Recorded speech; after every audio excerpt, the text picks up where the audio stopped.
میرا نام عامر ہے اور میں آج اپنی پیاری بہن کے بارے میں بہت کچھ کہنا چاہتا ہوں، جن کی بہت ساری بہنیں ہوتی ہیں۔ ان کے درمیان محبت کتنی ہوتی ہے اس کا مجھے کوئی علم نہیں، لیکن میری ایک لوتی بہن ہے جو مجھے دل سے بہت عزیز ہے اور اس کی بھی شادی ہو گئی ہے۔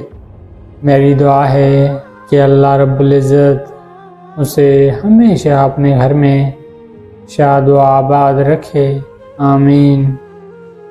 لیکن جب اس کی شادی ہو رہی تھی اور رخصتی کے وقت سب اداس تھے، امی، ابو، کزن، سب لوگ رو رہے تھے۔ اس کی رخصتی کے وقت میرے اندر کوئی اداسی نہیں تھی اور نہ ہی مجھے رونا آیا۔ کچھ دن بعد میری ایک کزن نے پوچھا کہ اس دن سب اداس تھے، سب رو رہے تھے، کیا آپ کو اپنی بہن کے لیے اداسی محسوس نہیں ہوئی؟ میں نے کہا نہیں، ایسی کوئی بات نہیں، مجھے رونا نہیں آیا۔ اور کیوں آتا؟ وہ اپنے گھر جا رہی تھی، خوشی کے موقع پر رونا کس بات کا؟ یہ بات یہیں پر ختم ہو گئی۔ اس وقت اس لیے رونا نہیں آیا تھا کہ ہر لڑکی ایک دن اپنے گھر جاتی ہے، سب کی شادی ہوتی ہے، تو یہ کوئی غیر معمولی بات نہیں تھی۔ لیکن اصل میں شاید جدائی اور خود سے دوری کا احساس بھی اپنے صحیح وقت پر ہوتا ہے۔ پتہ ہے مجھے یہ احساس کب ہوا؟ جب میں شادی کے بعد چوتھے دن اپنی شاپ سے فارغ ہو کر گھر واپس آیا۔ مجھے اس کے ہاتھوں کی بنی ہوئی چائے نہیں ملی۔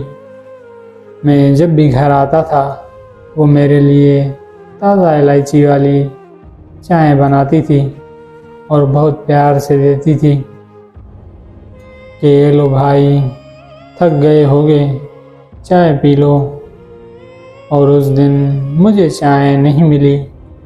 اس کے ہاتھ کی عادت تو نہیں ہوئی تھی اور اس کے پیار اور کیئر کی کمی محسوس ہوئی۔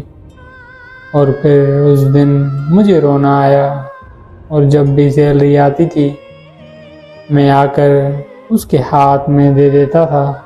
میری بہن میرا بینک تھی، ہر مہینے وہ میری سیلری میں سے کمیٹی نکالتی۔ آج جب امی کے ہاتھوں میں رکھے پیسے تو کچھ الگ سا محسوس ہوا۔ شاید ان کی عادت تھی، اسے بے دھڑک بول دیتا تھا، یہ لو سنبھال لو پیسے اور گھر کے اخراجات دیکھ لو۔ خوشبو نہیں ہے تو اس کی کمی کی وجہ سے مجھے رونا آیا۔ ہر چاند رات کو مجھے زبردستی بٹھا دیتی تھی کہ آج تمہارا فیشل کروں، کہ صبح عید ہے، کہ میرا بھائی سب سے زیادہ فریش لگے، اور اپنے فیشل کے سامان سے پگلی مکمل فیشل کر دیتی۔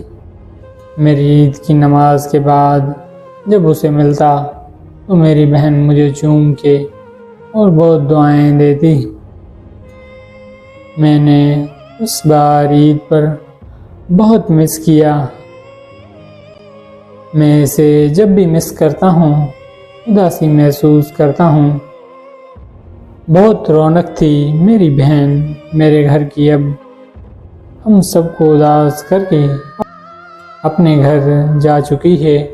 بس اب خدا سے یہی دعا ہے کہ وہ اسے اپنے گھر میں سلامت رکھے، آمین۔